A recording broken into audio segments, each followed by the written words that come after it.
to use a bus as a backup plan. Mr. Heffernan is currently employed. He's been working at McDowell Moving for 1 month and making What do you that's a pretty good job. He's making $25 an hour, but if he is not released soon, he is going to lose that job. At this point, he's been in custody. This is, day 5 when the law requires that he be advised within 2 days. Additionally, Mr. Heffernan is diabetic, and so he is not able to properly be treating that in custody. He normally has to do blood sugar checks regularly, and that schedule is not able to be kept up with currently, given that he is in custody. So for all of those reasons, we are requesting that the court grant Mr. Heffernan a personal recognizance bond. Thank you. Thank you, Ms. Giafretti. Ms. Gonzalez, do you have any response to the alleged violation of the 48-hour rule? Your Honor, my understanding is because this matter is post-conviction, when I read the statute, it does indicate that in custody arrestee, it doesn't identify whether or not that's before or after conviction. So with the court's interpretation, I would ultimately defer to the court's discretion here in determining whether or not this post-conviction matter does qualify for what has also been known as a Riverside violation.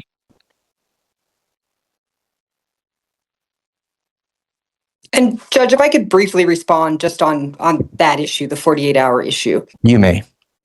So, to me, a Riverside violation and a 16-4102 violation are certainly similar. And in some cases, they might be identical, but in some cases, they can be different. So a Riverside violation would be being held without probable cause being found by a neutral magistrate within 48 hours. 16-4102 adds an additional layer on top of that. And so someone could certainly have probable cause found within 48 hours. Let's even take this out of the post-conviction context, even, just a brand new case. They could have probable cause found within 48 hours, but if they weren't brought before the court and advised within 48 hours, even though that might not have been a Riverside violation under that, United States Supreme Court case, it is in the state of Colorado a violation of 16-4102, which requires not just a finding of probable cause, but actually that the person be brought in front of the court and advised. Certainly, the 16th Judicial District has interpreted that applying to probation revocations too, which is why we have a number of probation revocations on today's docket. I'm aware some districts don't interpret it that way, but the 16th does. And so based upon that, and I don't believe that this makes any difference whether or not that this is a post-conviction or not a post-conviction matter. And I don't think it makes a difference whether there had been probable cause found as to the complaint. The issue is that he was not brought before the court within 48 hours.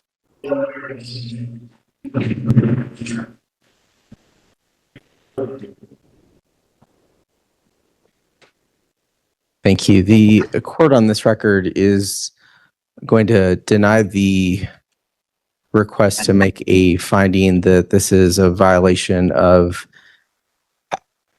either the 48-hour rule or 16-4102. The court does set, typically will set probation revocations on a 48-hour yes, meaning that they will be advised in 48 hours. That is typically done so that a probation revocation hearing can be set within the 14 days as required by statute. The court is aware when they were not treated as a 48-hour yes in terms of advisement, that some cases were set outside, especially in the outlying districts, were set outside of the 14-day time frame. And so the 48 hours is really meant, the advisement is really meant to ensure that the probation revocation hearing is heard within the 14 days as required by statute. So the court does believe bond is appropriately set. I would note that Mr. Heffernan did plead guilty in this matter to a Class 5 felony of burglary 2. That's well below the bond schedule amount for a burglary 2. Court believes that it is reasonably set that the judge that signed the warrant appropriately considered Mr. Heffernan's individual circumstances, the court has now also reviewed those and believes that bond as set at $750 is appropriate. It will set the matter for a probation revocation hearing on July 20, 2026 at 1:30. That will be in Benton County. Judge, if I may, this will be Ms. Ferguson's case, and I have a note from her that she had previously spoken to Judge McDonnell or Judge McDonnell's clerk about setting contested hearings on July 8th. I realize that's not a normal Benton docket. I believe she's been out of the office for the past week or so, and that had pre-cleared July 8th for things that need to be set in a expedited timeframe. Ms. Gonzalez, Ms. Giaffretti, was there a time on July 8th? Let me take a look. It says July 8th in front of Judge Clark, which I know that docket starts at 1:30. I think they just set everything at 1:30 on that day, but Ms. Gonzalez probably knows that better than me. Thank you. Ms. Gonzalez, are you aware of and I don't know if it would be contested hearings, I guess, only on that afternoon? Your Honor, traditionally the 1:30 is the pretrial conference docket, and then Judge Clark tends to put the contested hearings at 3 p.m. Okay, give me just a moment to confer with Ms. Kuhn, who is the clerk in Benton County.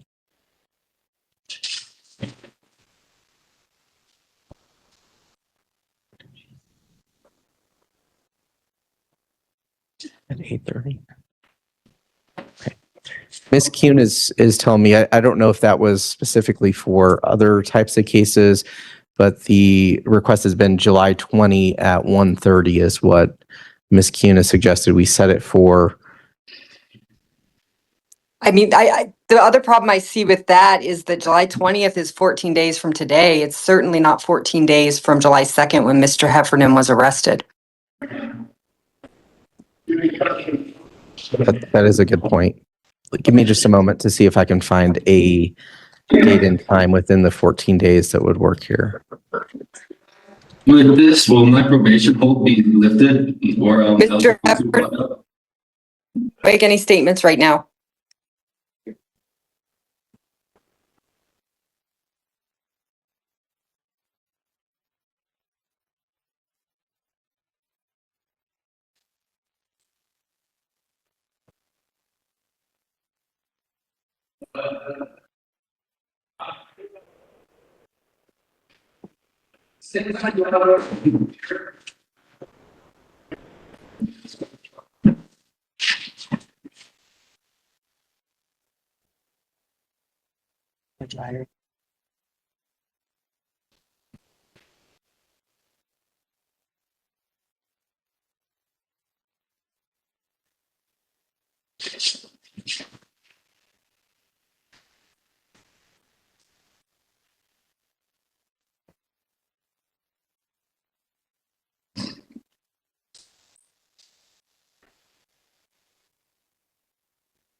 Right. The court is still trying to find a date that might work. My understanding from the clerk is that, and I think this should just be placed on the record here, is that apparently this case there was an attempt to do the advisement on Thursday, late on Thursday before the holiday weekend, and for whatever reason, the parties were either unavailable or unwilling to be available prior to the holiday weekend to set this matter And I to do do have, the advisement. I'm sorry, go ahead. no, I was going to make a further record about that when the court was done, just to make sure the record's complete as to those circumstances. Yes, please do. So this was set, again, not at the rate, obviously we have scheduled times for advisement. This was originally set not at a regular time, but at 5 p.m., which would be, after close of business. Nonetheless, my office was willing to do it, despite the fact that it was not at the scheduled time, and it was scheduled at actually 5 p.m.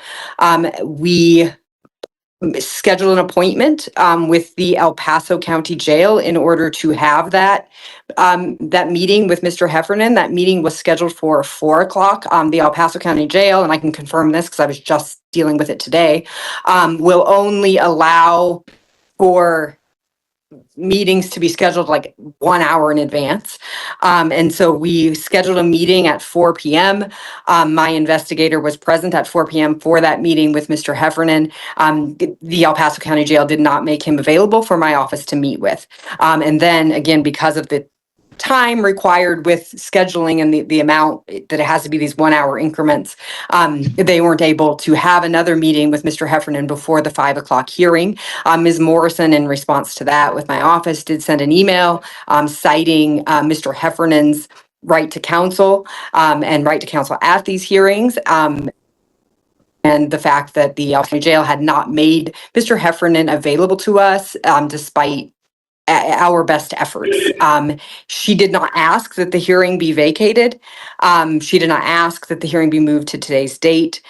She simply said that our office had not been able to meet with him, and therefore we would not be able to assist him or provide him assistance at today's hearing.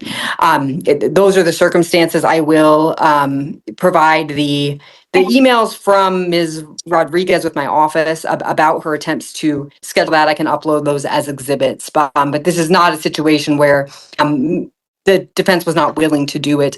We were willing to do it despite the fact that it wasn't even set. It was set out after hours. The El Paso County Jail had not made Mr. Heffernan available to us. Of course, they are required to make him available to us for these sorts of hearings that by nature are somewhat last minute hearings.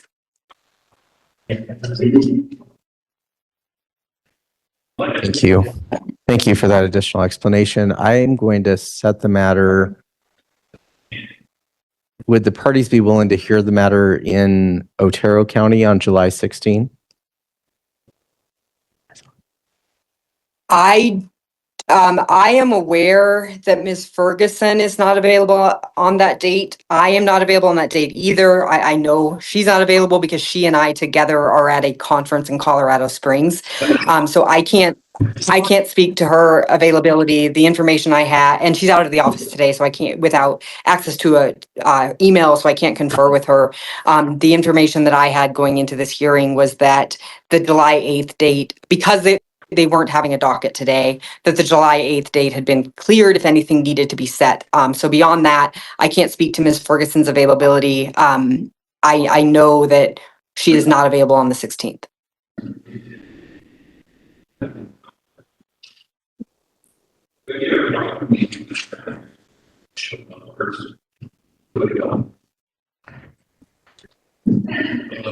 I think the best thing I can do, because I'm not sure why she would say the July 8 would be for district court settings, because it's not on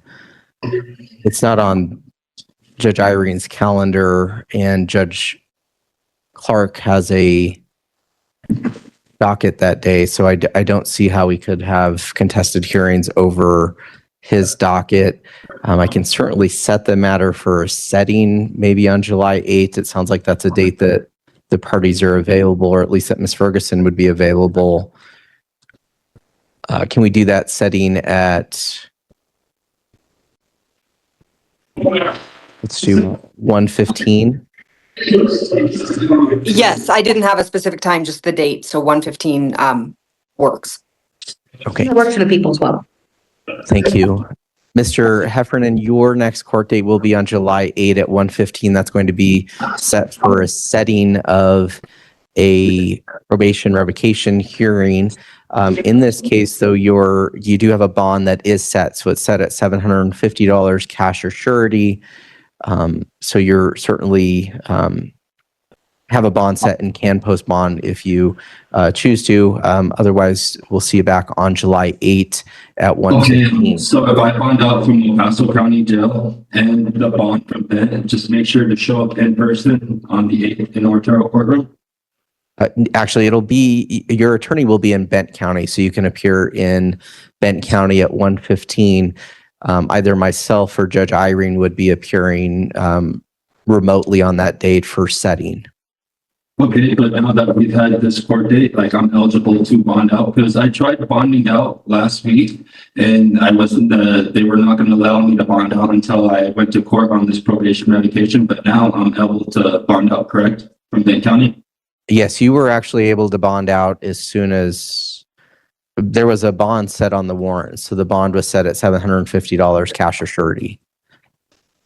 Okay, and so I'm bonding out on the El Paso and then, but if I don't bond out between then it'll be over WebEx. That is correct. Okay. And the parties will make arrangements for you to appear if you remain in El Paso County. Right, I'm trying to bond out. It may or may not happen, but you know, I'm doing my best. Okay, thank you. Otherwise, once again, July 8 at 1:15. Thank you, Mr. Heffernan. I'm going to close the record in your case and you may disconnect. Thank you. I don't know how to disconnect from here. I just have to get the cards, I guess. All right, thank you. Yeah, I'll just mute you. Thank you. All right, next I'd like to address Mr. Cortez's cases. Those are Crowley County District Court case 25 CR 54, 24 CR 56, 23 CR 69, and 25 CR 99. I note the appearance of Ms. Gonzalez on behalf of the people. I have Humberto Cortez present today from the Crowley County Sheriff's Office. He appears by WebEx, and I have Ms. Giaffredi appearing today on his behalf. We are set for advisement on each of the probation complaints. Ms. Giaffredi, are you in a position to waive advisement? Yes, I am. And for everyone's benefit, Mr. Cortez's CPAT score is 16.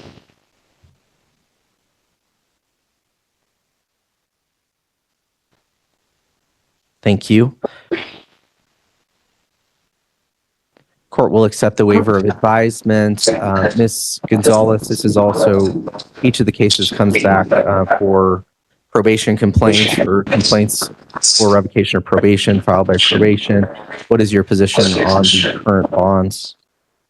And Your Honor, given that these matters are all post-conviction, as well as the allegation of a new drug offense coming out of Broward County, coupled with the recent allegation of a positive UA for methamphetamine, I do have reason to believe that Mr. Cortez may be reverting back to abusing substances, which, as evidenced by the number of cases now pending revocation, does in fact pose safety concerns for the community as a whole. So for those reasons, I would contend that bond is appropriately set, noting that in 23 CR 69, 25 CR 99, 25 CR 54, bond is currently set at $1,000 cash or surety, and in 24 CR 56, bond is currently set at $7,500 cash or surety. Thank you, Ms. Gonzalez. Ms. Giaffredi?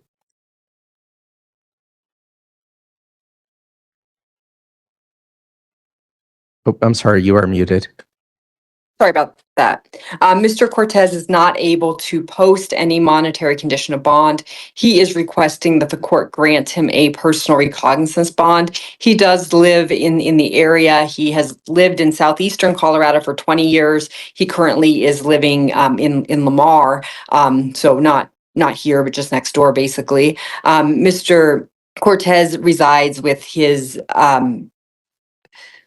with a family member. He is working at Arby's. That's the new Arby's in Lamar.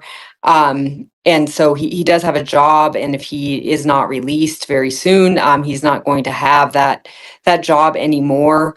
Additionally, I can tell the court, Mr. Cortez has been, taking classes of his sentences. He's been doing other things as part of his sentence. And it's important that he be released from custody so as not to interfere with that.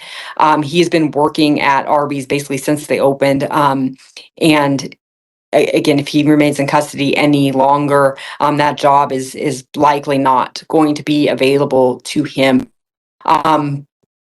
His income there is only $15 an hour. And so even when he's able to get full-time hours in, that does not allow him to post bond in the amount that it is set or that is being requested today. For those reasons, we are requesting the court grant Mr. Cortez a personal recognizance bond with condition of compliance with terms and conditions of probation. Thank you. Thank you, Ms. Giuffretti. The court has considered the arguments of the parties. The court has reviewed each of the cases, the complaints, the supplemental reports, and the affidavits and arrest warrant. The court notes that these matters come back before the court post-conviction. The court would note that Mr. Cortez is not necessarily entitled to bond at this stage in the proceedings, but that a bond has been set. The court believes under the circumstances taken into consideration, the allegations, the CPAT-R score of 16, which would put Mr. Cortez in a risk category of 4. Court does believe that he presents a danger to the community. The court is going to leave bond as set in each of the cases. Mr. Cortez bond in 25 CR 54 is $1,000 cash or surety. 24 CR 56 is $7,500 cash or surety. 23 CR 69 is $1,000 cash or surety. And 25 CR 99 is $1,000 cash or surety. Going to set the matter for a hearing on the complaint for revocation or probation. That will be set on July 14, 2026. And I'll set that at 11 a.m. Each case will be set on that date.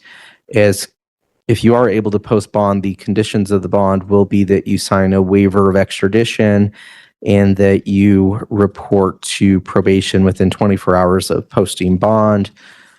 Do you understand each of those conditions?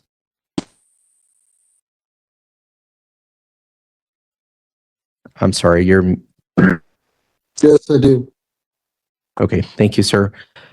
Anything additional, Ms. Giuffretti, on Mr. Cortez's case? Not from the defense. Ms. Gonzalez? Nothing additional from the people. Thank you. Thank you. The court will close the record in each of Mr. Cortez's matters. Thank you, Mr. Cortez. You are excused. I'm going to mute you at this time. Court's going to now open the record in 26 CR 124. That case is captioned "The People of the State of Colorado versus Christine Figuerelli." The court notes the appearance of Ms. Gonzalez on behalf of the people. I have Ms. Figuerelli appearing today by WebEx. She appears in the custody of the Otero County Sheriff's Office. And I have Ms. Giuffretti appearing on her behalf. The court has received and reviewed a CPAT-R as well as a domestic violence screening instrument. Ms. Gonzalez, what is the people's recommendation regarding bond? And Your Honor, first as it pertains to the protection order, I would note that my office was unable to reach the listed victim prior to today's hearing. So we are asking for a full no contact order to issue in the abundance of caution in light of the allegations. I would note that Ms. Figuerelli's history includes a prior conviction for driving under the influence coming out of Otero case 21T465, and she has no reported failures to appear. And so although I don't believe Ms. Figuerelli poses a risk of failure to appear, I do believe she poses a safety risk to others as evidenced by her history of impairment resulting in a criminal conviction, as well as the allegations here, which also involve her being impaired while engaging in criminal conduct. So for those reasons, I would ask the court to issue a cash or surety bond pursuant to schedule. Thank you, Ms. Giuffretti.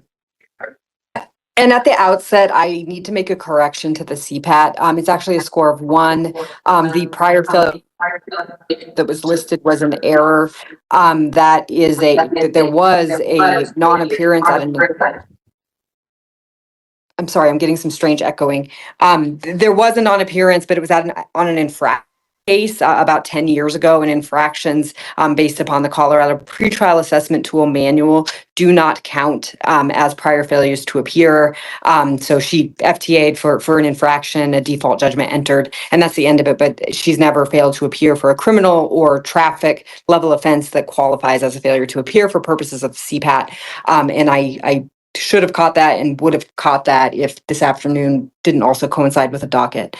So with that correction, Ms. Figuerelli scores, again, a 1 on the CPAT. That places her in a category 1, whether or not it's a 1 or a 4. She certainly is in the lowest risk category. The court, as the court knows, is to presume that she is eligible for release with the least restrictive conditions. In this case, essentially the only arguments that have been made in terms of why she is a risk is the allegations in this case, for which she is presumed innocent, and then also a prior offense, from some years ago, and a claim that the concern is that Ms. Figuerelli presents a risk when she is intoxicated.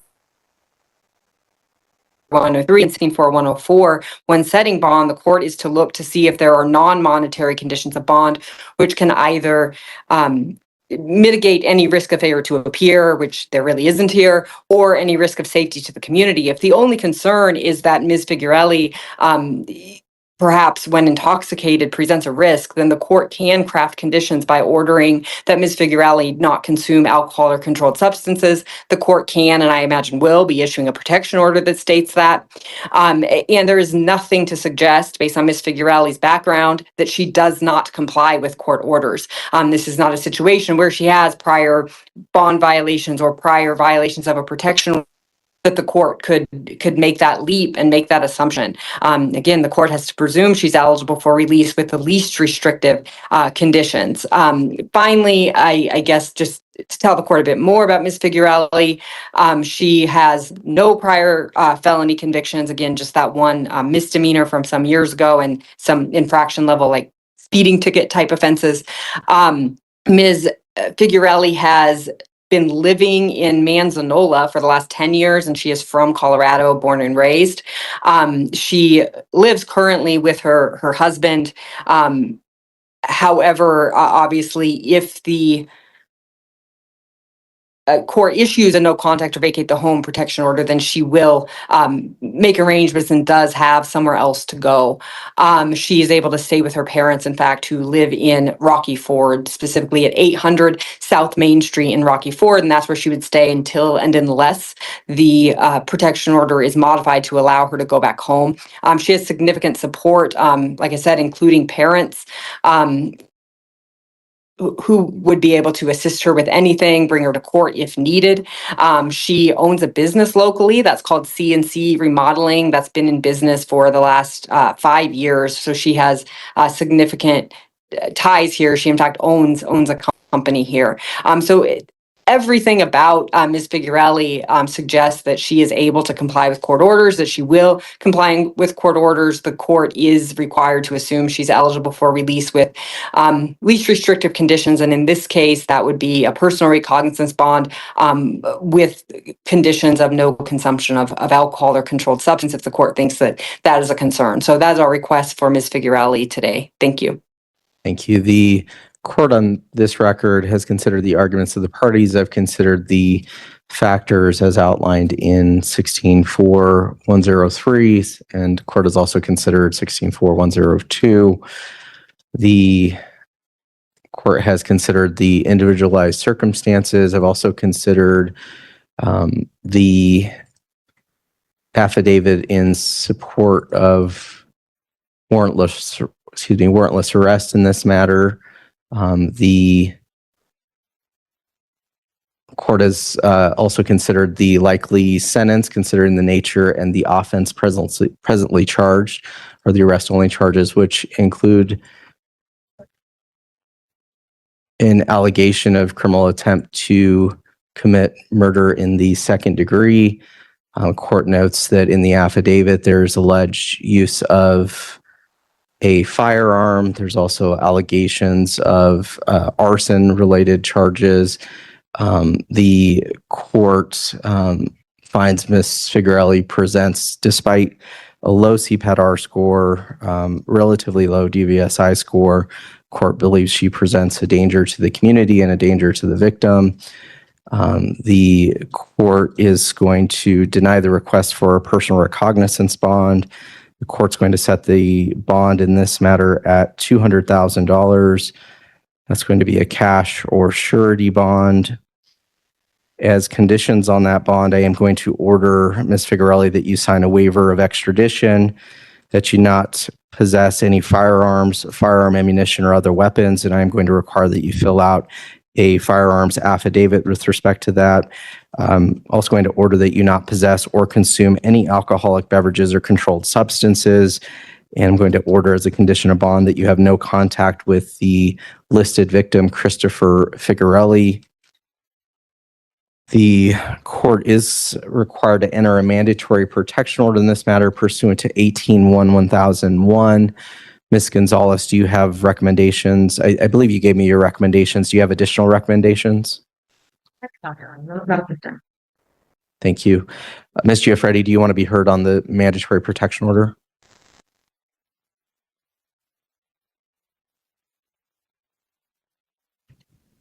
And Ms. Giuffretti, I think you are frozen.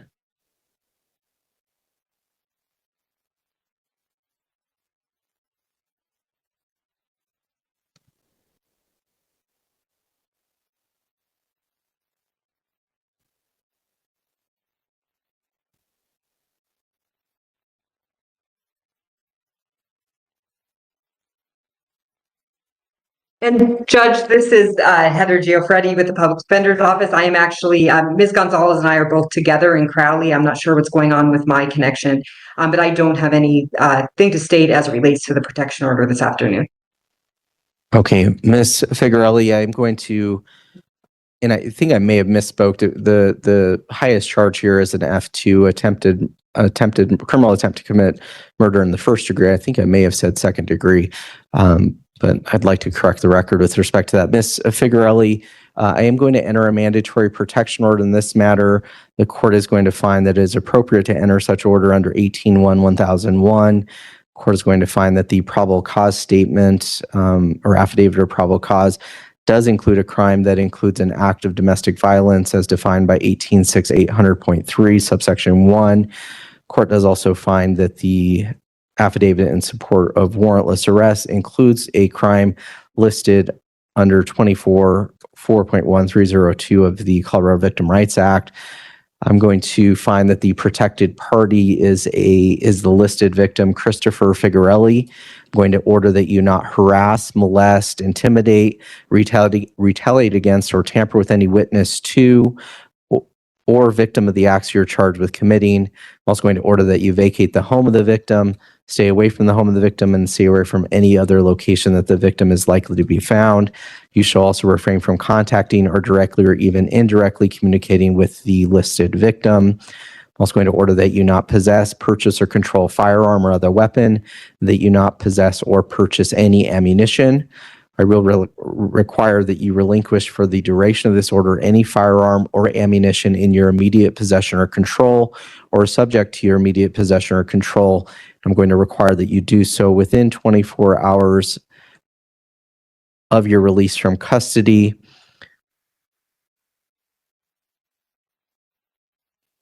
You shall complete the affidavit, the firearm affidavit and relinquishment affidavit, and file it with the court within 7 business days of today's date.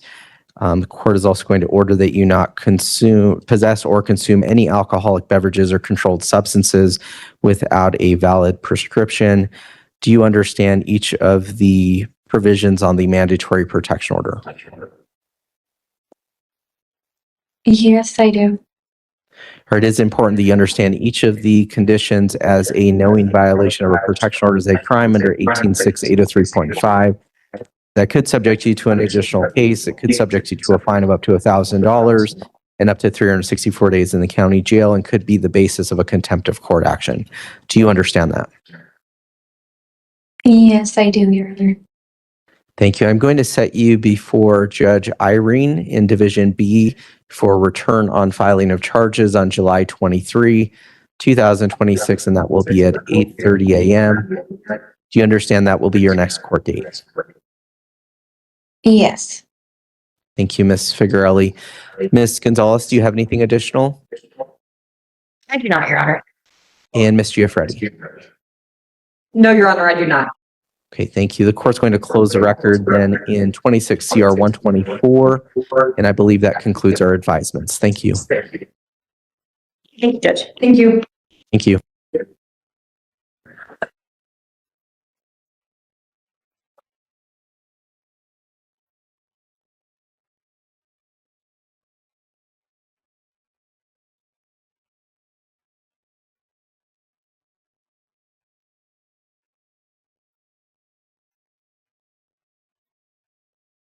He is a DA in Summit. All right, good afternoon, everyone. Looks like we have everybody logged on at this point. I have Mr. Meixner in custody. Mr. Meixner, can you hear us all right, sir? Yes, ma'am. Okay. All right, we're going to go on the record. These are going to be case numbers 26M 125 and 26M 126. People versus Joseph Meixner. Mr. Meixner is present in custody this afternoon. I have Mr. McMullen and Mr. Balassi for the defense from the Public Defender's Office. Ms. Williams is present here for the people from the District Attorney's Office. Mr. Meixner, you have the right to remain silent and make no statements. Any statements you make can and may be used against you in a future proceeding. You do have the right to have counsel present at all stages of the proceedings and throughout any trial. If you cannot afford an attorney, one will be appointed for you at no cost if you meet the income guidelines or if you remain in custody. Any plea or admission you make must be voluntary, not the result of any undue influence or coercion. In 26M 125, you are charged with 2 counts of violation of a protection order. Those are each class 1 misdemeanors. That carries up to 364 days in the county jail, up to a $1,000 fine or both a fine and incarceration. You do have a right to a trial on those charges to either the court or to a jury.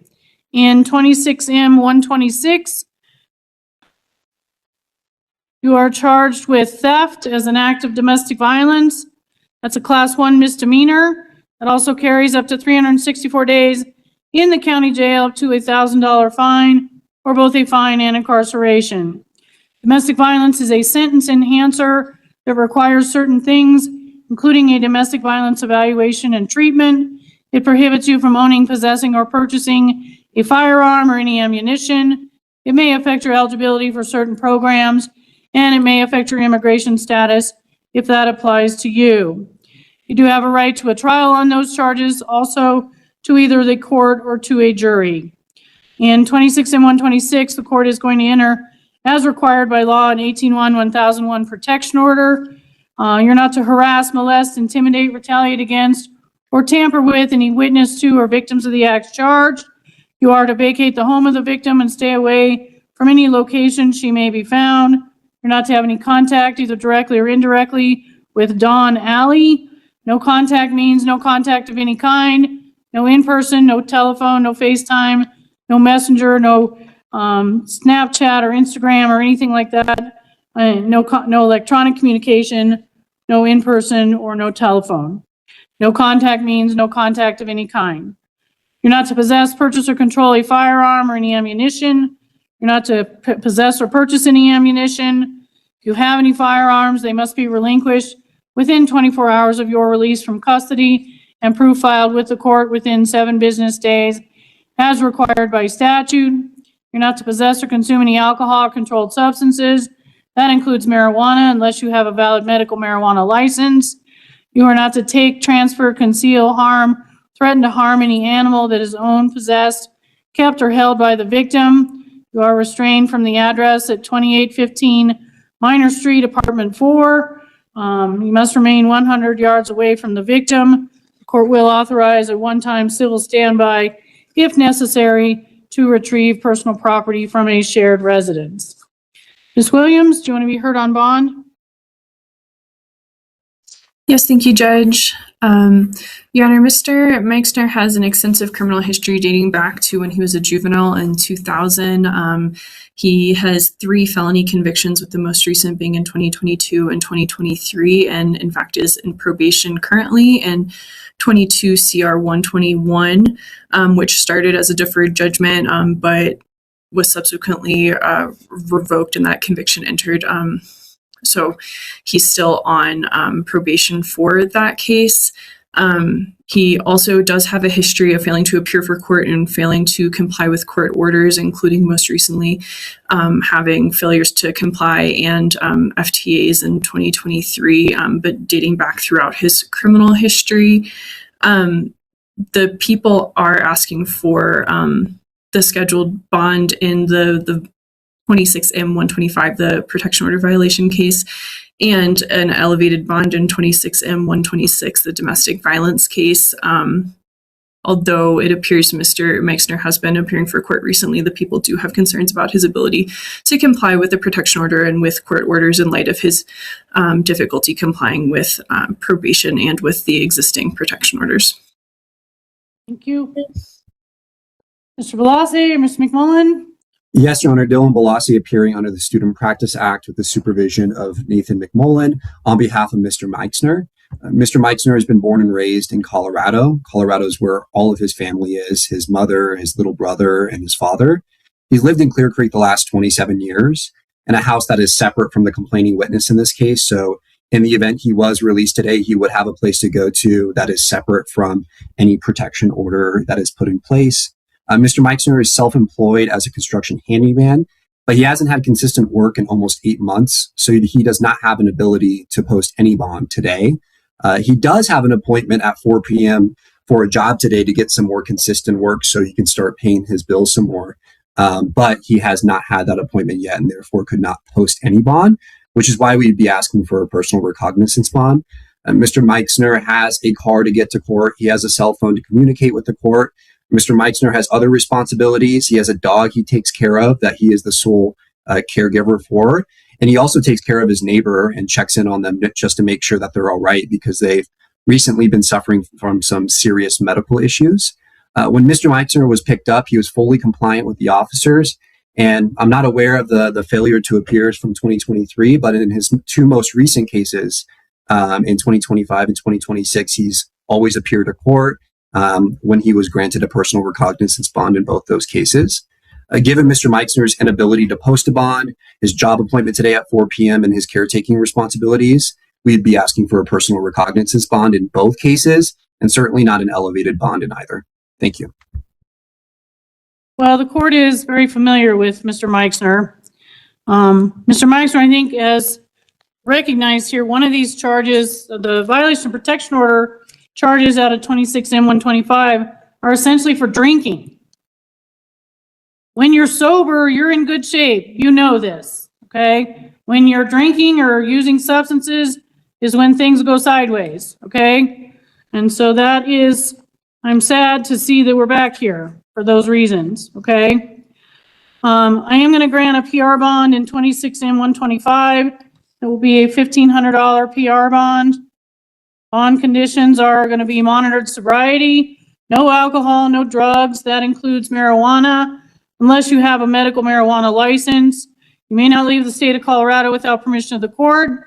Must appear in person and on time, unless otherwise directed. In 26M126, this is a domestic violence case, so there is some additional safety concerns for the court. And Mr. Meixner is generally pretty good about showing up for court, but I have concerns about compliance with the protection order. So bond is going to be set in that case in the amount of $1,000 cash or surety. Bond conditions, again, are going to be monitored sobriety, no alcohol, no drugs. You must get set up with the testing to do the monitored sobriety to maintain your sobriety. You must comply with the protection order. Absolutely no contact with Don Alley and the other standard conditions. You will need to file the firearms affidavit by next Monday, July 13th at 4 p.m. Ms. Williams, this was an arrest warrant, so I will need charges filed in this case, please. By next Monday also, the 13th of July. And Mr. Meixner, are you going to apply for the public defender? Yes. Okay, so if you remain in custody, you're automatically eligible and they will be appointed to represent you. You just need to call, leave a message with their office. If you are out of custody, you have to complete the paperwork. You can get a copy of the application there at the jail. We also have it upstairs here at the court. You'll need to complete that and turn it in to their office with proof of your income, such as a pay stub, tax returns, or something that would show what you're earning. If you're not really working, there's some questions they got to go through with you. So you would need to call their office and go through those questions. I will set your matter for first appearance on July 29th at 9 o'clock. Is there any way we can get that sooner? So I need to try and get home to my dog or my neighbor, my house, because I own all that, so. I understand, sir. Are you going to be able to post the bond or not? No. You need to make some phone calls. You may not know at this point. I understand don't- that, but. No, there's no way I can post that bond. All right, I'll set it on July 15th at Is there any 9:30. way I could please get I another don't have a PR public bond? defender before then, sir. And they need to get the police reports and things like that. That's probably about as soon as we can do it. Okay? So July 15th at 9:30 for all matters. Could you reconsider the PR bond in the other case, the domestic, please? Today, Mr. Meixner. Mr. Meixner, this is a good example of your history catching up to you, sir. And the one case is a domestic violence case. That's very concerning to the court. I take those matters very, very seriously. And again, as I said at the beginning, the problems that you continue to have are when you are drinking or using substances. That is the case in both of these cases here. And so that's a problem you need to get a handle on, sir. I thought you were doing better because I hadn't seen you for a while. So I'm sad to see that you're back here, but at this point, I'm not going to grant a PR bond in the domestic violence case. And Mr. Meixner, I would advise not to say anything regarding the details of the cases. Right. All right. Thank you. We'll see you next week. All right, have a good one. Thank you.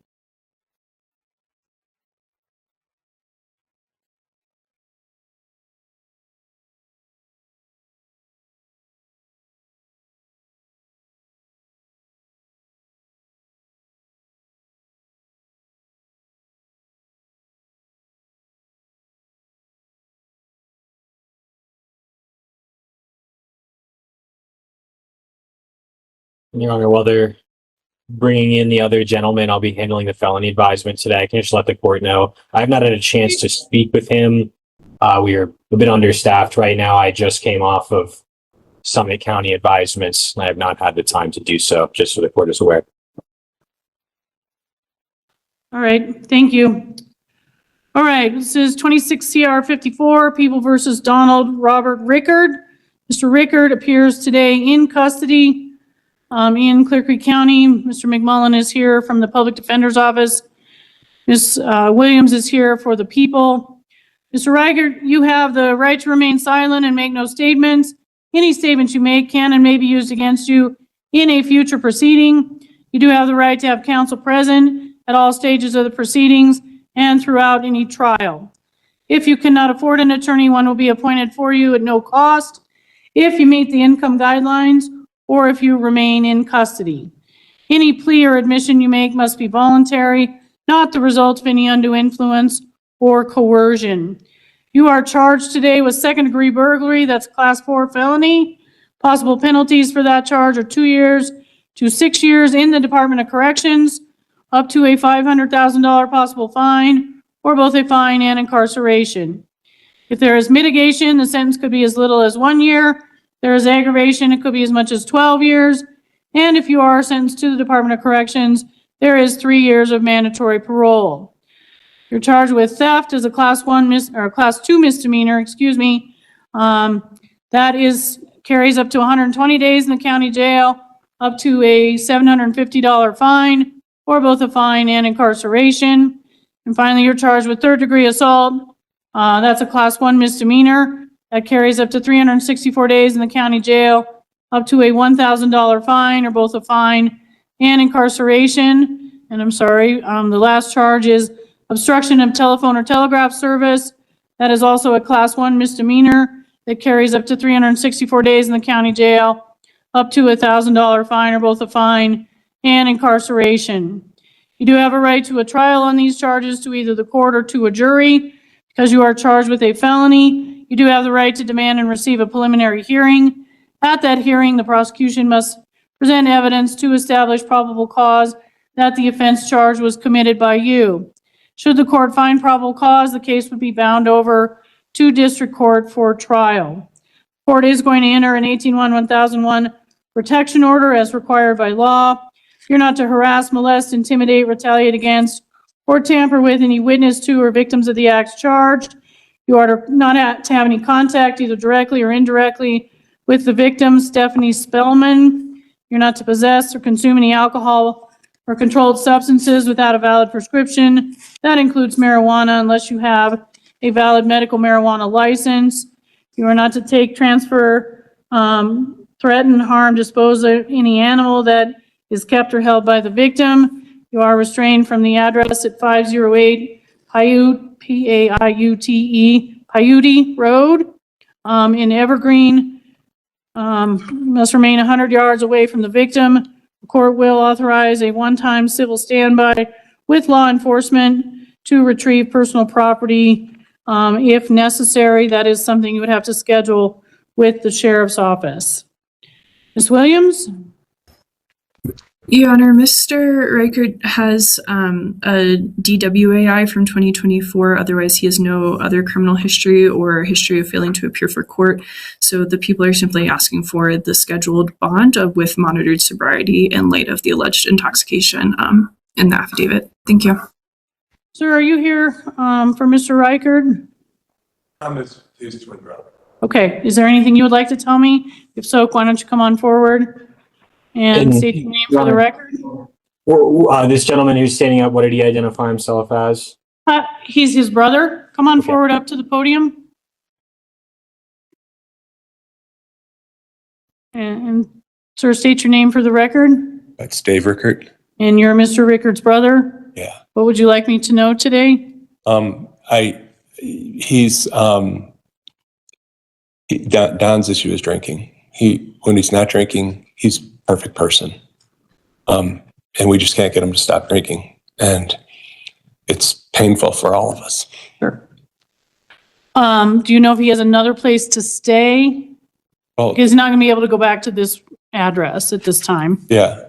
So the place that he can't go back to is his house. And there's And that'll have to be sorted out through the process. okay. But right now, he can't go back there. Oh, okay. Okay. In the process. Does he own this house? Yeah, he's the owner, and the woman who's staying there is she has just started staying there. Just a tenant? Yeah, and just kind of helps out with the monthly. Okay. Monthly. Well, that, like, as I said, that'll all get sorted out through the pendency of the case. But at this point, he is not allowed to go back to that residence. I don't have any jurisdiction over her. And this is not the kind of situation I can say that, you know, she has to move, because I don't have any jurisdiction over her. It's not that kind of a case. So he will have to have another place to stay for a while until that gets sorted out through the process.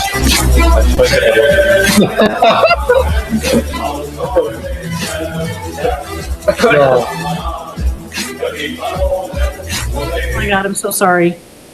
Oh, I'm so sorry. We've been having problems with that again. I'm so sorry for everybody. All right. That's So what happened in Judge Gregory's courtroom this morning too. yeah, it happened twice to us last week as well. So I don't know what to do. It seems to be no way to prevent it. So And it my almost doesn't apologies. even feel like court unless it happens, at least one Yeah. time. So, all right. So my apologies, Mr. Reichert. Do you know if your brother has another place to stay outside of this residence until that gets all figured out? I would have to find a place for him Okay. to stay. I live in Chicago. Oh, and I okay, just- so you're not Yeah, I involved. just flew out this morning when I Okay. found out about this. And so, I mean, I would have to get him like a hotel or something. Okay. Is he employed? He was working at Walmart and he does concession work for the stadium that the Broncos, where they have concerts. Oh, sure, The concerts and soccer and all of that. He the works there. events. Yeah, but I concessions, don't Okay. think he makes a lot of money. So, All right. Anything else you want to tell me, sir? yeah, I mean, he's just the best person in the world.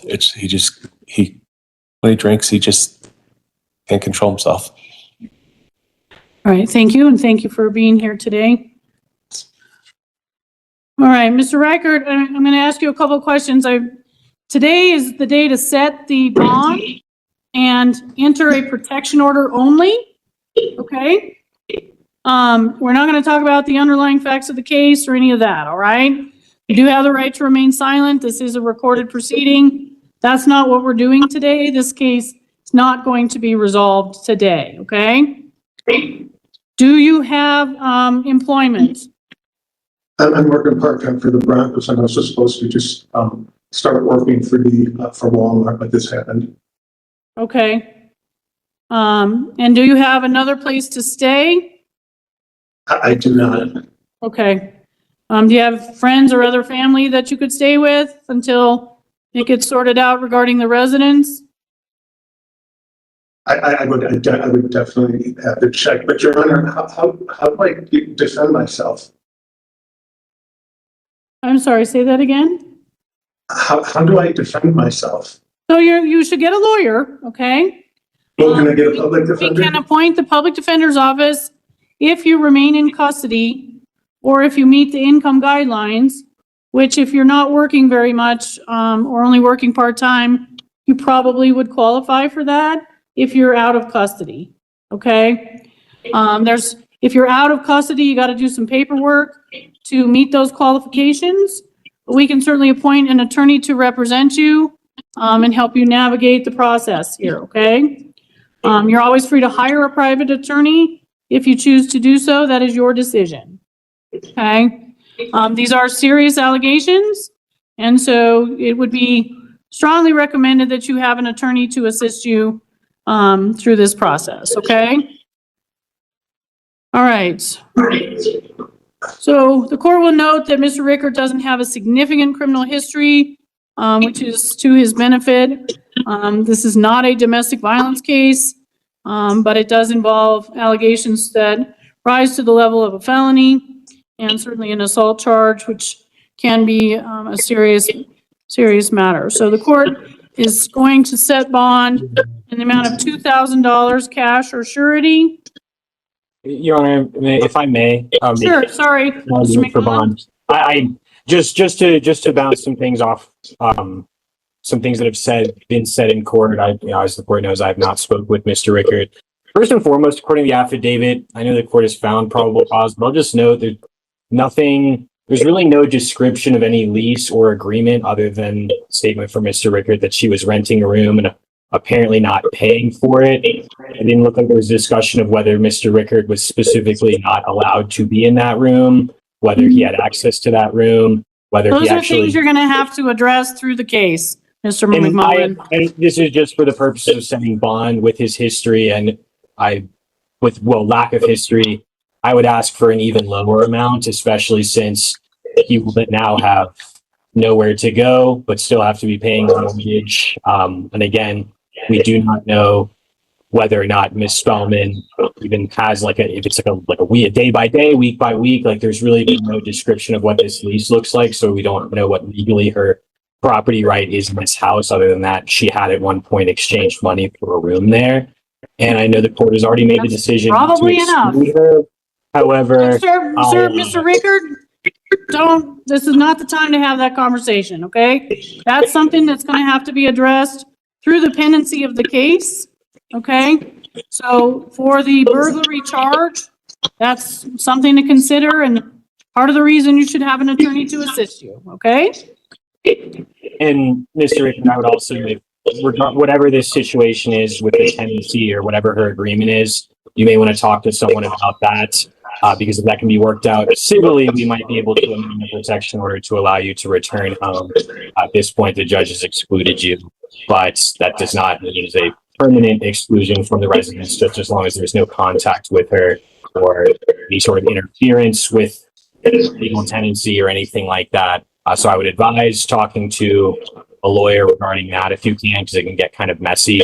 Otherwise, Your Honor, I'm just note that whoever's taking this case, just make a note that you will probably want to address this resident situation and the terms of the protection order at the next court date. Well, and if, you know, if it comes to pass that she's no longer at that residence, the court certainly can reconsider that since he owns the property. But as I have stated, I don't have any jurisdiction over her.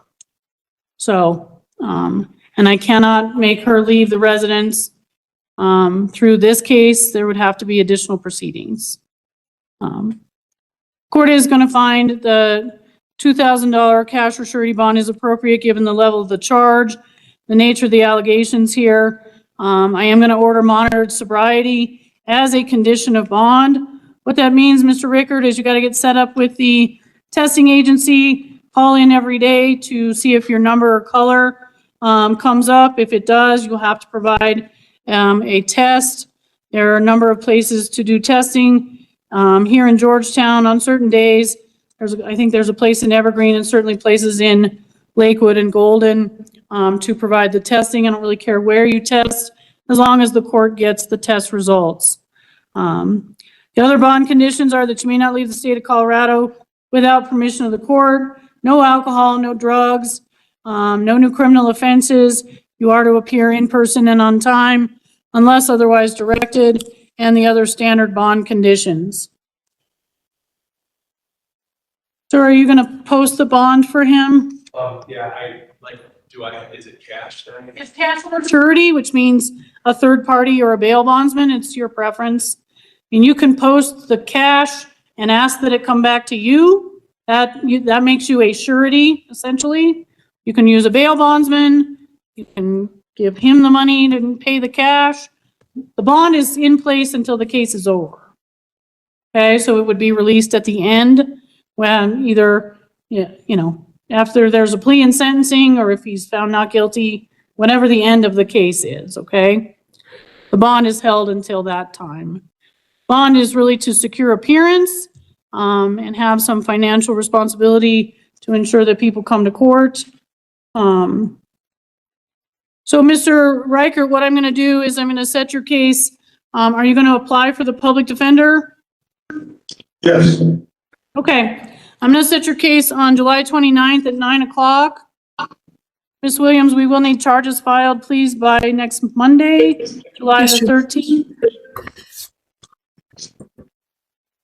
And we'll set the case for our first appearance, July 29th at 9 a.m. So, sir, when you bond out, be sure you ask for the public defender application. They will give it to you there at the jail. We also have them here at the court. You'll need to get that filled out completely and turned in to the public defender's office with proof of your income, a pay stub or something. If you're not working, you just need to call them. The best thing to do is email it to them and then call them. Make sure they have the correct information and they can determine then if you qualify, okay? Do you have any other questions today, sir? Yeah. Since I blew a 0-0 yesterday, when I checked in here to the jail, and she probably blew a 5.0. Hey, Donald, I would Reichert? not advise you to make any statements right now.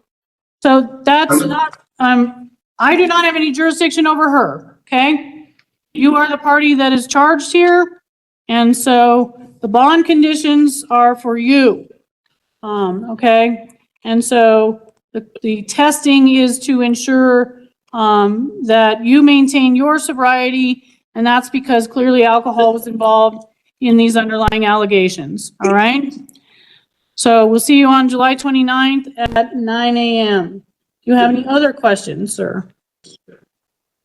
When do I talk to my public defender? So, I think your brother's gonna bond you out, okay? And then you can get the paperwork sent over to the public defender's office. And they can get you set up with an attorney and set up a time for you to speak to them between now and July 29th. But if you're gonna be out of custody, you gotta do the application to determine if you financially qualify. You probably will, based on what you said today. You gotta do the paperwork, and then they can set up a time to talk to you, okay? They also need time to get all of the police reports, and whatever evidence the district attorney may have. They have probably just a limited amount of information today, and we'll be getting that information within the next few days and sharing that with whoever is your attorney, okay? All right. Anything else, Ms. Williams or Mr. McMullen? No, thank you, Judge. Nothing from here on it. Thank you. And again, I apologize. I tell you, it makes me hate WebEx more and more every day when those things happen. All right. Have a good afternoon. Thank you. You too. Take care, everyone. The likely outcome. None of that's binding on the court. Please understand, I'm not bound by any promises or inducements that were made to get you to plead guilty. I'm also not bound by any representations made to you by anyone concerning the penalty that could be imposed. If you're not a citizen of the United States, this guilty plea may cause removal or deportation, exclusion for admission to the United States, or denial of naturalization. For certain crimes, federal law could require your removal or permanent exclusion.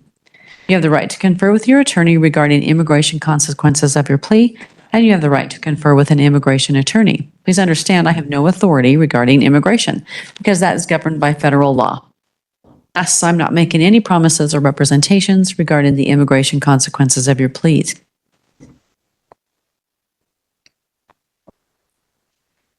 Your Honor, I'm so sorry to interrupt during the colloquy. There's just one thing I realized. This is a case of domestic violence. So the paperwork should have indicated that it is a crime of domestic violence. Oh, I think that will require domestic violence treatment. That wasn't in the paperwork for Mr. Green or Mr. Anderberg, but I don't have a choice. I can't waive that particular finding under these circumstances. Mr. Green? So I apologize. I will tell the court that it was charged as a crime of domestic violence that was contemplated, and I've advised Mr. Anderberg as to the requirement to complete a domestic violence evaluation and treatment. Oh, very good. Very good. So regarding your case, Mr. Anderberg, there are certain rights. We're going to go over those real quick. You have the right to be represented by an attorney at all stages of these proceedings, not just for today's hearing. This includes any appearance that may be held in this case up to and including trial. And in this case, you've been represented by Mr. Green. You have the right to a trial, a jury trial, to determine the question of your guilt. The trial would be speedy, meaning it would be held within 6 months of the date you pled not guilty. It would be a public trial in a public courtroom. At trial, you are presumed innocent. It is the burden of the district attorney to prove all elements of each charge beyond a reasonable doubt. You have the right to remain silent, and you cannot be compelled to make any statements or testify against yourself. If at trial you did not testify, I would tell the jury they cannot hold that against you in any way. Understanding that, you also have the right to testify at trial. So the decision to testify or not testify at trial is yours and yours alone. You have the right to confront any witness who's called to testify against you. That means they appear in court and your attorney would cross-examine or question them. And you have the right to subpoena witnesses and compel them to testify on your behalf. Finally, if you were convicted of the charges after trial, you would have the right to appeal that conviction to a higher court. Do you understand these rights? I do, Your Honor, yes. Do you understand that by pleading guilty, other than your right to have an attorney, you're giving up each of these rights that I've just mentioned? Yes, Your Honor. Okay, now in this case, it looks like you've agreed to plead guilty to the original count 1, criminal mischief, a class 5 felony. Parties are stipulating to a 3-year deferred judgment and sentence, supervised by probation. You're also agreeing to pay restitution. Have the parties agreed to the amount of restitution? No? Okay.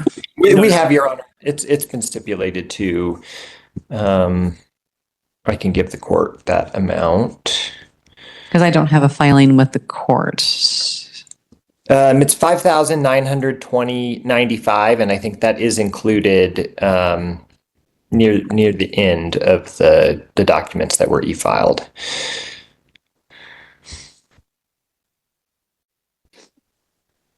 Not the documents that I've received, but Mr. Karchner, is that amount correct? It is, Your Honor. I think it's on the very last page. Should be a motion for restitution of the. Oh, I have to keep going. Okay, here we go.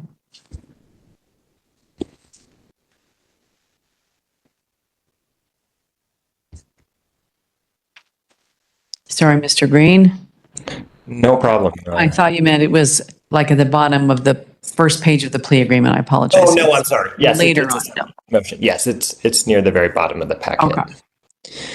Yeah, so they're Oh, here we go. Well, there's a motion for restitution, $5,920.95, and that's stipulated by your client. Yes, Your Honor. Nice. Okay, sir, is that also your understanding, Mr. Anderberg? Yes, Your Honor, it is. All right, very good. You understand that you have the right to be present in person for entering a plea and sentencing. Do you understand that, right? Yes, I do, Your Honor. And you have asked me to allow you to participate remotely, correct? Yes, Your Honor. Okay, so thus you're waiving the right, and you understand. And is that your decision, knowing and voluntary? Yes, Your Honor, it is. Very good. Could you please state your name for the record? Oscar Moses Anderberg. And sir, you are the defendant in this case, correct? Yes, Your Honor. How old are you, sir? 46 years old, Your Honor. And how far did you go in school? I completed GED. Okay. Do you read and write the English language? I do. Very good. Have you been treated for any mental illness, or to your knowledge, do you now suffer from any emotional or mental disability that would affect your understanding, your ability to understand these proceedings? No, I do not, Your Honor. Okay. Are you now serving, or have you ever served in the United States Armed Forces? Yes, Your Honor, I have. You have, okay. Please understand that you might be entitled to receive mental health treatment, substance abuse disorder treatment, or other services as a veteran, and you may petition the probation department for placement in a veterans treatment court in certain circumstances. Okay. Thank Are you, you Your under Honor. you bet. Are you under the influence of any drug, medication, or alcohol that would affect your understanding of these proceedings? No, Your Honor. Have you been promised any leniency or favors or other consideration for this guilty plea other than what I just stated in open court? I have not, Your Honor. No.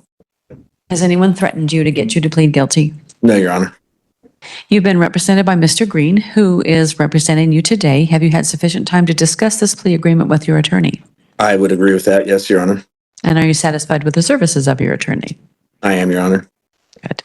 Did you read this whole plea agreement or have it read to you? I read over quite a bit of it. I didn't read 100% of it, but I got enough of it to where I feel confident that I'm agreeing to this. So, And you understand? yes, Your Honor. Very good. Please understand that when you plead guilty to a charge, that means you admit to the charge, whereas if you plead not guilty, you deny the charge.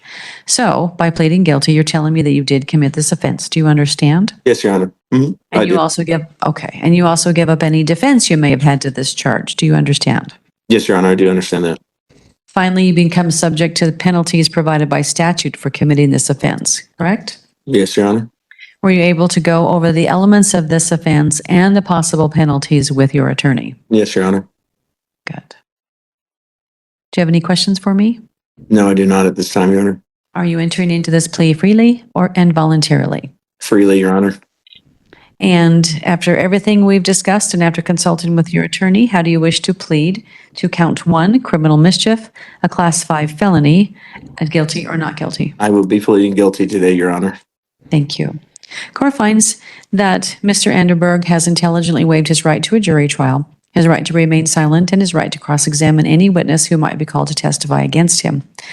The court finds Mr. Anderberg understands the nature of the charge, the elements of the offense, and the consequences of pleading guilty.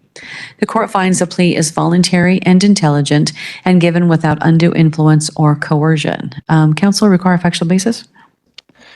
Yes, Your Honor. Mr. Anderberg destroyed property of the victim in this case. It was done as an act of domestic violence in response to some emotional circumstances that he was going through at the time, and the damage is within the range for the F5 criminal mischief. Very good. Thank you. Mr. Kirchner? That's right, Judge. All right. The court does find there's factual basis for this plea. The court finds defendant has been represented by competent and effective counsel. The plea is received. Mr. Green? Yes, Your Honor. I would just ask the court to accept the stipulation here. Obviously, it's a deferred sentence. Mr. Anderberg sincerely appreciates the opportunity to get through the treatment. I certainly don't anticipate that the court is going to see him again. This happened quite a while ago. The charges didn't come up for a little bit. When I represented him in a protection order on these same facts a few years ago, Mr. Anderberg was in a very dark place. He now presents to the court in an extremely different place. He's obviously done a lot of work on himself. I think he understands what happened, and I'm confident the treatment is going to be successful, and the court is not going to see him again. Very good. Thank you, Mr. Green. Mr. Kirchner? Thank you, Your Honor. The victim in this case, I have spoken with her, understandably very upset. This was more or less an act of, there was a lot going on here, but there was a lot of retaliation that was, I think, the intent here from Mr. Anderberg. The unfortunate aspect to this case, which does complicate it, is much of the property that was destroyed was jointly owned. And that complicates our ability to prove some amount of damages. So at the end of the day, Ms. Polich is suffering tens of thousands of dollars of injury, but at the end of the day, we can only ask for restitution for a smaller proportion of that. And her feelings, I think, are requisite with that degree of frustration. My understanding is she wants a clean break, no further communications. I don't think that's going to be an issue because there hasn't been at this point, but I would ask the court to impose the agreement that we have. Very good. Thank you. Mr. Anderberg, did you want to make a statement to the court? It is your right to do so. You're not required. I would like to not make a statement, Your Honor, but thank you for the opportunity to do that. You bet. Thank you, Mr. Anderberg. And Your Honor, the only other thing that I would request, sorry, forgot to mention this in the original, but Mr. Anderberg does live in Westminster. I think that's Adams County. So I would ask the. Well, actually, okay, I do live in Boulder County now, Your Honor. That if whatever you were going to ask, Boulder County is where I reside. Yeah, so I just asked that he be able to be supervised by Boulder County probation. Mr. Kirchner? I'll defer to the court. I think transfer is usually a probationary thing. As long as he's on probation, that's fine. Okay, but no objection to me authorizing if the probation department. No, ma'am. And again, just as long as he's required to comply with DV required treatment. Yeah, very good. All right, very good. Well, the court will give final approval for the plea agreement. The court does believe it's appropriate. The stipulation for deferred judgment and sentence is entered into between the parties and is approved by the court. The defendant is granted probation for a period of 3 years. Terms and conditions of probation will be determined by the probation department, but shall include domestic violence, evaluation, and treatment. The court does find that this is an act of domestic violence. Court will order the defendant to pay restitution as stipulated in the amount of $5,920.95. Your Honor, I lost you there. You cut out. I lost the connection briefly. Sure. Could you go back? I'm just taking notes on what you're saying. So I didn't hear what you had said. Sure. Stipulate to the deferred judgment. Okay. Yes. Probation for 3 years. Yes, ma'am. Acts of a finding of the act of domestic violence. Yes. Terms of probation will be determined by probation, but shall include domestic violence evaluation and treatment. Okay. And restitution will be paid in the amount of $5,920.95 as agreed. Yeah. Thank you, Your Honor. Okay. Sir, I'm not going to order any, of course, any additional fines, but you do need to know that there are going to be statutory costs and surcharges. So what you're going to need to do immediately is meet with our probation department. And the court will authorize transfer of probation to Boulder. I can't order it, but I can authorize it. If Boulder can't take you, that's not something I can order them to do, but I'll authorize it, and routinely there are transfers. So with regards to what you need to do, 2 stops, you have to meet with our probation officers first. Okay. You also will need to meet with our collections investigator, which is right outside this courtroom, in Okay. order to set up a payment plan to pay the restitution and the costs and surcharges. Okay. Please understand that if you do not pay the costs because you lack the ability to pay, the court cannot imprison you for your failure to pay what's owed. However, if you do have the ability to pay and you fail to pay or willfully refuse to pay, the court can order a jail sentence for violation of a lawful court order. That's a contempt of court. Okay. Can I ask you a question, Your Honor? The payments for restitution, would that be like an income-based kind of calculation, or is that a question you can answer? You're on mute, Mr. Mr. Anderberg, Green. you'll need to get with the collections investigator for the court, and they can work that out with you and come up with a payment plan. Okay, thank you. Okay. They're really good. Okay, thank you. They're good about working with you and following up if there's non-payment. Okay, sounds good. Okay. All right. Let's see. With regards to this case, you might have the ability to request a reconsideration of this sentence under Rule 35B. In order to file, if you want to file that motion, it has to be filed within 126 days of today. So again, within 24 hours before the end of business day tomorrow, make sure you meet with the collections investigator and go to probation. So you'll have to drive up here and meet with them. Tomorrow. Okay. Has to be tomorrow. Yeah. Okay. Has to do that. Okay. Okay, I think that's everything. Did I miss anything, Mr. Green? Nothing else for me. Thank you, Your Mr. Honor. Kirchner? No, Your Honor. All right, Mr. Anderberg, good luck. I hope I don't see you again, except feel free in 3 years to come in and say, I did it. I successfully completed. Sounds good. See you then. All right, see you then. Thank you. All right. Bye. Thank you. Bye. And we do have our interpreter. Do we have Mr. Avalos, Jesus? Yes. Very good. I'm going to call case number 26CR18, People of the State of Colorado versus Jesus Sal Avalos. Llamando el caso 26R18, la Fiscalía del Estado de Colorado contra Jesús Avalos. This matter comes before the court for a disposition hearing. Este caso está ante la Corte para una audiencia de resolución. Ms. Tharp is appearing on behalf of and with the defendant and Mr. Kirchner for the people. La señorita Tharp está presentándose con el acusado y la señorita o el señor Karcher por la Fiscalía. Good afternoon, sir. Buenas tardes, señor. Good afternoon.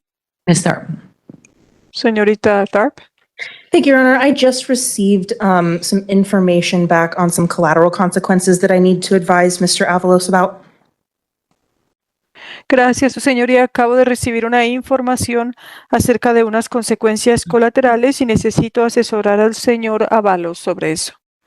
We have an appointment set to discuss those next week, so I would just ask for 30 days so I can speak with him and then do any necessary follow-up with Mr. Kirchner. Ya programamos una cita para hablar con él la próxima semana, entonces yo pediría un aplazamiento de 30 días para hablar con él y después hablar con el señor Karcher. Mr. Kirchner? Señor Kirchner. No objection, Your Honor. No hay objeción, su señoría. Okay, let me have you come back on Thursday, July 23rd at 1:30. Muy bien, señor. Entonces tiene que regresar el día julio 23 a la 1:30. And that'll be for disposition. Para una resolución. Thank you, Your Honor. Gracias. Thank you, sir. Gracias, señor. I think that's our only interpreter case until 2:30. Thank you very much, Your Honor. Thank you.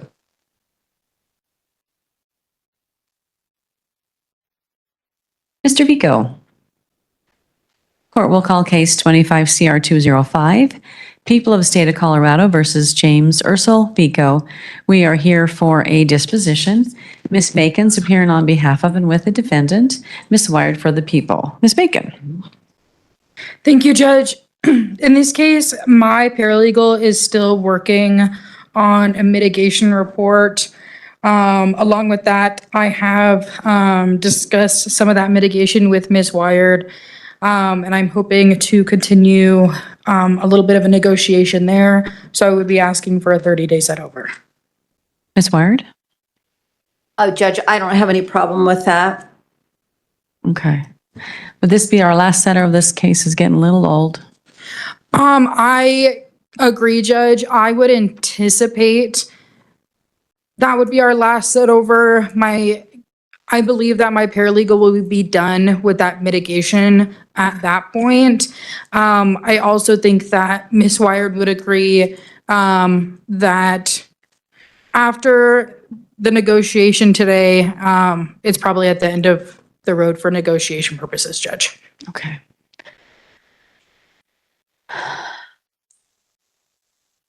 Looks like, Judge, it looks like you've noticed that Mr. Fico has a warrant. Yeah, you have a warrant. I just learned that as well. So, Mr. Fico, we'll go ahead and continue your case here, but I'm going to have you sit here because we do have a warrant for you, okay? Okay, yeah, I just got told that. Yeah, just have a seat right here in the jury box for us, sir. I think, yeah. That's in case number 26M223. Yeah. Yeah, thank you. Oh, well, let me give you the court date. So we'll have you come back on the 23rd of July at 1:30. And now we're done. Thank you. Thanks, Ms. Bacon. I'm going to give him this card. Oh, stay right there. Stay right there. Go ahead and have a seat. Thank you. All right. Hey, oh, Deputy, I'm sorry. We have another card for him. Okay. Okay. One more. Thank you. What's one more? Okay.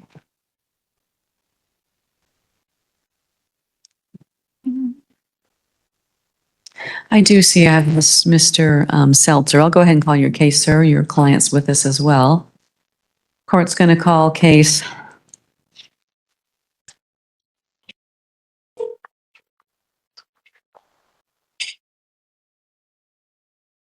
Case 26CR 48, People of State of Colorado versus Rossi Laura. Sir, ma'am, will you please state your last name for me? Moreta. Moreta, thank you. This matter comes before the court for a disposition hearing. Mr. Seltzer appears on behalf of and with the defendant who appear by WebEx with authorization from the court, and Mr. Kirchner for the people. Mr. Kirchner. Thank you, Your Honor. There is one, I need to communicate something with the victim in this case. I believe we will have a dispositive outcome at the next hearing. I'm just asking for a 2 to 4 week set over to make sure that a letter goes out if the court is willing. I've spoken with Mr. Seltzer about that. He's okay with it, but that's the people's request today. Mr. Seltzer? We very much appreciate the people. They've had excellent correspondence with us, as always they have, and we are all on the same page here. It's not like we're about to be there. 2 to 4 weeks is just fine for us. 2 or 4? It's up to 4 weeks, I'm sorry. Your Honor. 4? Okay. Let's have you come back July 23rd at 1:30. Can we appear virtually for that? Well, it depends. If you are entering into an agreement, I do prefer that you are here in person. If that is not the case, then I don't object to you appearing by WebEx. Mr. Kirchner? It will likely be dismissed orally at the next court date. WebEx is fine. Appreciate you all. I was wondering if that was the direction. I don't know because I'm not privy to, of course, your negotiations. But yes, WebEx will be fine. Appreciate that. I thank you all very much. Okay. Thank you. Have a good day. Bye, everybody. Okay, Mr. Grip.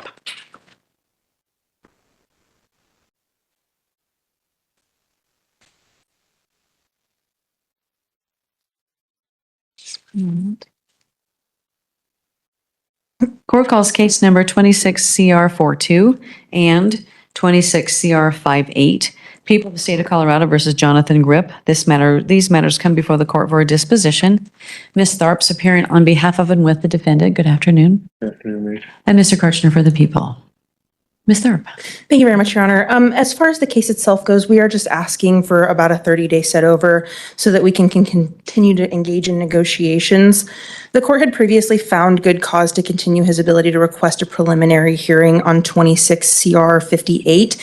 He is eligible out of custody based on the level of charges. The reason for that finding was that we were missing some body-worn camera from critical officers. We are still missing that body-worn camera. Unfortunately, Mr. Karchner, I believe, is following up on that. So I'm asking the court what I hope for will be the last time to find good cause to continue our ability to request a preliminary hearing on that case, just because we are still missing that crucial body-worn camera from Officers Quick and Martinez. In the 5-8 case. Yes, Your Honor. Thank you. Mr. Karchner? Judge, I would agree with that. Just so there's a record made, we have reached out to the Fort Morgan Police Department on this. The response that I got back from our legal assistant was that there isn't body-worn camera. That would surprise me, considering 2 officers had been on scene. I'm trying to figure out what the disconnect here is. So I just apologize to everyone, but we've asked a couple of times. We're looking into it now. Sounds good. All right, court will extend the deadline to request a preliminary hearing in case number 26CR58, finding good cause that because we don't have the body-worn camera footage. And we'll set this matter over for a month, July 23rd at 1:30. Okay. Thank you. Thank you, Your Honor.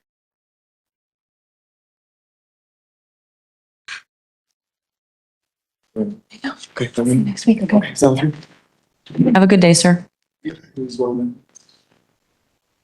Mr. Hoskins? Court calls case number 23CR120 and 25CR163. People of the state of Colorado versus Robert Jeremiah Hoskins. These matters come before the court for a disposition. Ms. Tharp's appearing on behalf of and with the defendant. Good afternoon, sir. And we have Mr. Karchner for the people. Ms. Wired. Thank you, Your Honor. I'm sorry, Ms. Tharp. That's okay. Thank you, Your Honor. We had been waiting on some records in this case. I did just receive those records back. I had a chance to review them. I have a call set up with an expert tomorrow to discuss a potential consult there. So I would just ask for 30 days so I can have that conversation and do what. Okay. Ms. Wired, Mr. Karchner? I will defer to the court. I don't know why, Ms. Wired, I'm trying to impose you into this case. I apologize. Fine. I'm happy to be a part of it. All right. All right. So 1 month, you said? Yes, please. All right. Sounds good. So July 23rd at 1:30. Thank you very much, Your Honor. All right. Thanks. Thank you. How old are you? You too. Okay, Mr. Landon. Yes.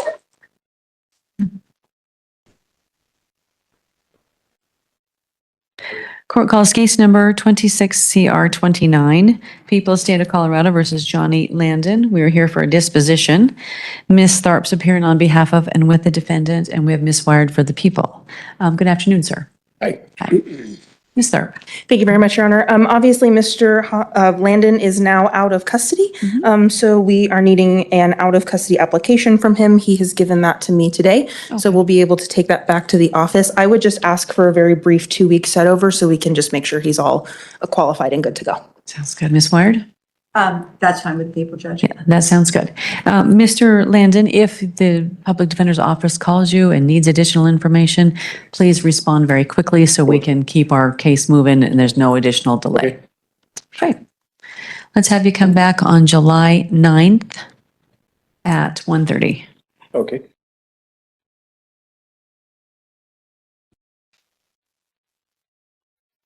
All right, sir. We'll see you then. Thank you very much, Your Honor. And Mr. Martin, Jerry Don. Hi, Jerry Don. How are you doing today? Court calls case number 26CR34, People of the State of Colorado versus Jerry Don. This matter comes before the court for a disposition. Ms. Bacon's appearing on behalf of and with the defendant, Mr. Karchner for the people. Ms. Bacon. Thank you, Judge. In this matter, I am asking the court to set this over 30 days. I did receive a global offer from Mr. Karchner. I want to keep negotiating with him to provide some information and determine kind of where Mr. Martin and I go from here. At this point, it wouldn't be my advice to Mr. Martin to accept that offer. So I would be asking for a 30-day set over. Okay. Mr. Karchner? No objection to that, Your Honor. Okay. Sir, I'm going to have you come back. Can you guess what date? July 20. My birthday. Is your birthday July 24th? Yes, ma'am. It is the day before your birthday. July 23rd at 1:30. Well, it's not on your birthday, so it's not too bad. Yeah. All right, July 23rd. Let's make it the 24th. Just kidding. Thank you, ma'am. Have a good day, sir. Okay, thank you. Okay.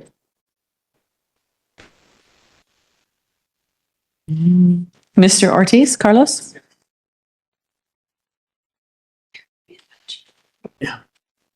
That's how we're going to drop. Court calls case number 25 CR 228. People of State of Colorado versus Carlos Ortiz. We're here for a disposition. Ms. Tharp's appearing on behalf of and with the defendant in person. Good afternoon, sir. Hello. And Mr. Karchner for the people. Hi. Ms. Tharp, 25 case. Yes. I have reached out to Mr. Karchner about some, and I think it's a 25 case because there was originally a misdemeanor that was dismissed and then recharged and lots going on. I reached out to Mr. Karchner about some missing body worn camera that I've got from who I believe is actually the first responding officer. So I'm just hoping to do some follow-up on that. If we could just go out 30 days. Mr. Karchner? Court's indulgence, just one moment, I'm sorry. You bet.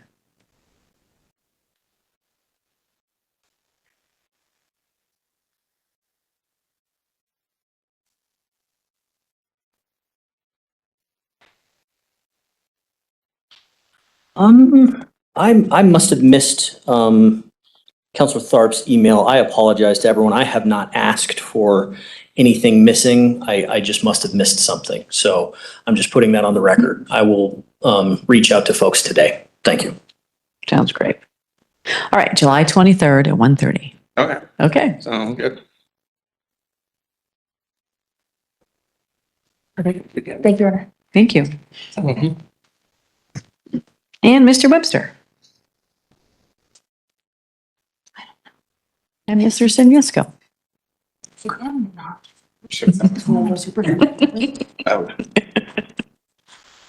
Court calls case number 23 CR 276, People State of Colorado versus Jeffrey Webster. We are here for a disposition. Mr. Senyusko appears on behalf of and with the defendant. Good afternoon, sir. Good afternoon. And we have Mr. Karchner for the people. Mr. Senyusko. Mr. and I think I've been on the case for about a month. Mr. Webster and I have met. I don't know that I have an offer yet. Maybe one was sent to another attorney or I missed it. I need to reach out to Mr. Karchner. I did not before today's court date, so that's on me. So I'm asking for an additional 30 days. Case is a 23 case. I think there was a period of abscondment, but I do suspect it will move quickly once I reach out to Mr. Karchner and talk to him. And you're here now, so that's good. Yes, I plan to have a chat in a moment. Looks like we might have a few moments. Mr. Karchner? I have no objection to setting over. For the record, an offer was extended to the prior attorney. Okay. So it just might have been slipped through the cracks there. That does happen. But your attorney does a good job, so he'll get a hold of that. Okay, should we have, you said 1 month? Yeah, I think that should be sufficient. Okay, July 23rd at 1:30? Thank you, Your Honor. A surprise there, huh? All right, have a good day.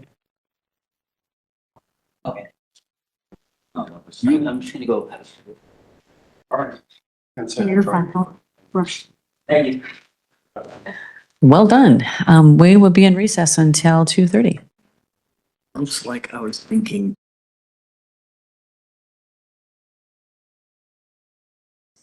He does have like 1 or 2 FTAs, but nothing.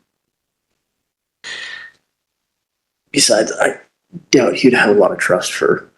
Hi, Ms. Contreras. We're just waiting for the defendant to appear. Thank you, Your Honor. I did the shooting here in town. Did not together. Yeah. Okay. I'm pretty sure they're brothers. I don't know. Same last name. That's pretty. I mean, his brother in the PSI talks about it forever, so I just kind of assumed. Yeah. Yeah.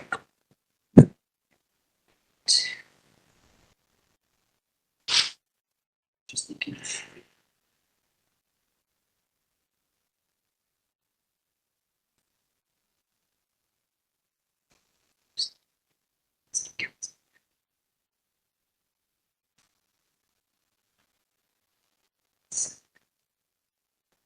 Those days. Yeah, no, I get it. By the way, where do you usually end up these days? Like, where are your stomping grounds? Are you in Adams most of the time? Honestly, I take mostly the mobile cases. So Oh, here, he sends me to like Flock, when they can't find me, because they're like, we have to send somebody from the range anyway. At least we know who can do everything. So they ask, like, me. At least once, twice a week. Yeah. They take. I think they asked for me, and I was like, that one I might say no. What? New club. So I don't know. I don't even know where that is. Oh, is that outside of Boulder? No, like western slope, south of Ranch. I can't. I have to fly to Montrose and drive like another hour to Just to get to court. just to get to court. If it ever goes to motion trial, I just can't. It's one thing to fly. Ms. Nickel, do you have a client? Is he on his way? The question. I'm waiting for my staff who speaks Spanish. Thank you. Thank you. I was sending messages. Thank you. Appreciate that.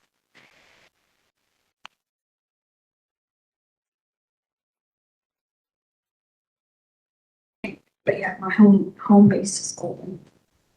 So I live on North Devon Mountain. Okay. So I'm right there.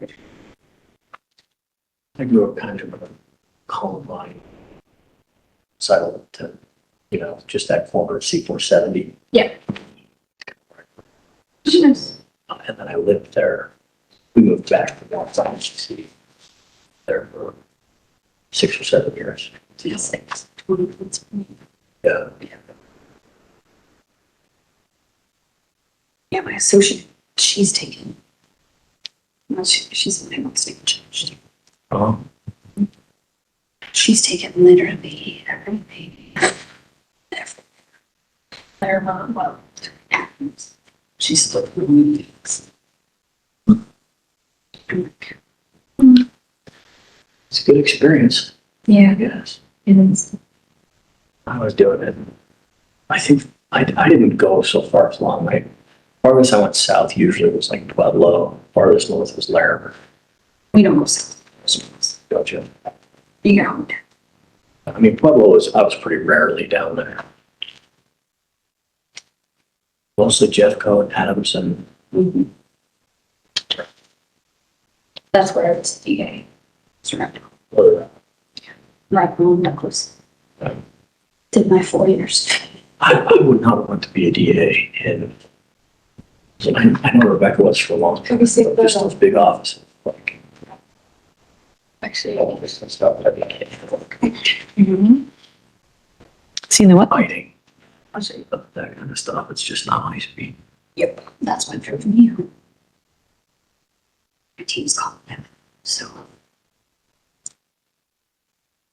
they just checking all the channels, make sure he didn't call us first. Right. Right.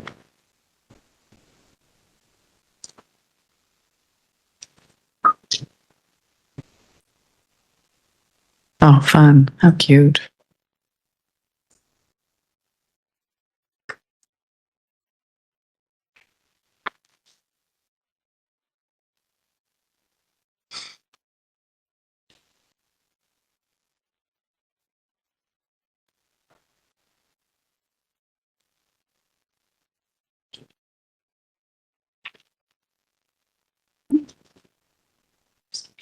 It's not.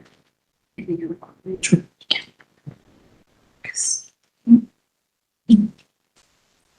sometimes they don't have the funds because they keep bringing them in. So it's out in the building. Right. Yeah, they're. So let me just make sure.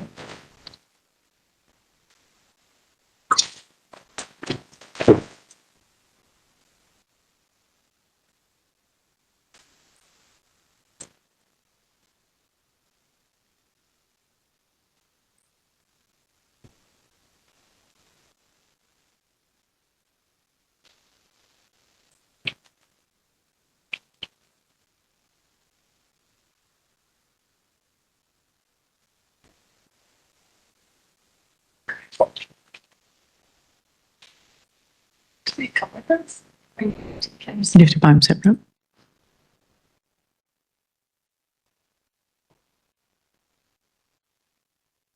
Isn't it fun? So fun.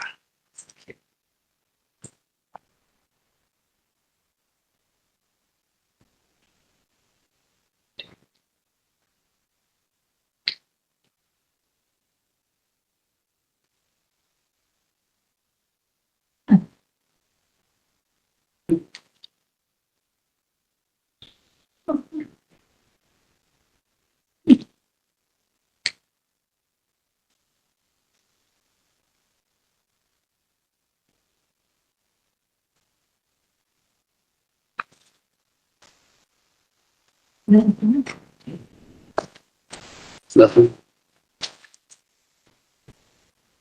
I'm not going to report yet.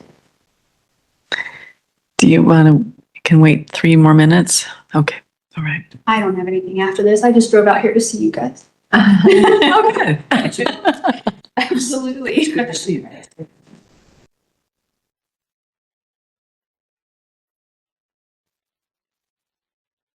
Yeah, it's one of those if I had the outside counsel. It's okay. Substantive human. Give it last minute. Because I'd file the WebEx. Take yourself. That's why I like doing all the see stuff here. Do a few in I'm so too. I was like, judges, I'm not.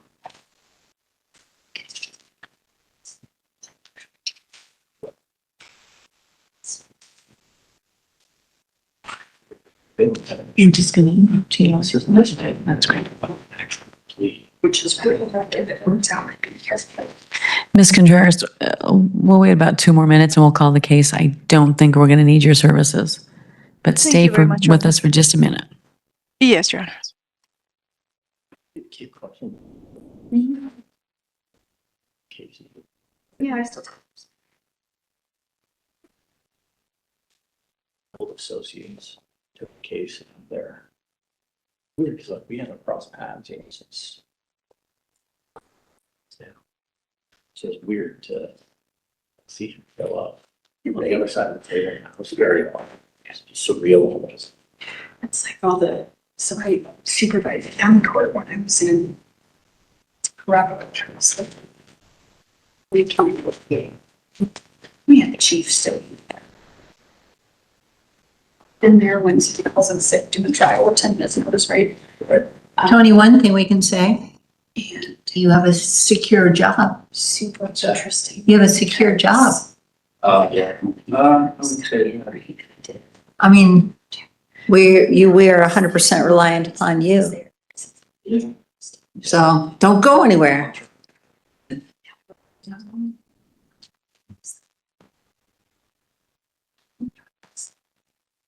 Plus, we like having you around. Right. We have a lot more. Okay, I think I'm going to go ahead and call To the, golf as much. I'll go ahead and call the case. We'll turn on, okay, very good. I'm going to call the case. Ms. Contreras, thank you for your, for being with us today. He has not appeared, so we'll go ahead and release you. Thanks so much for your patience.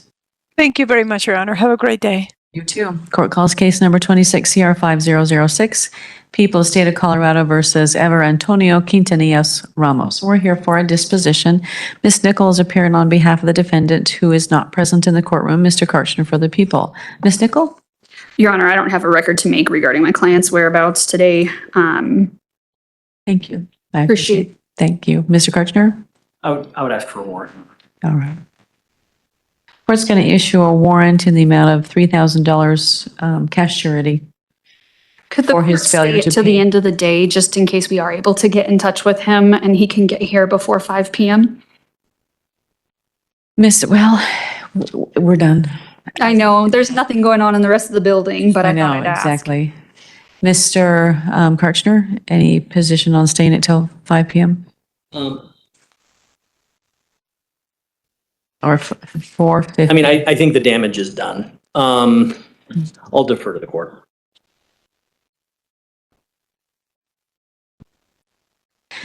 The tricky part is, Shows up at 5, it doesn't happen. Second.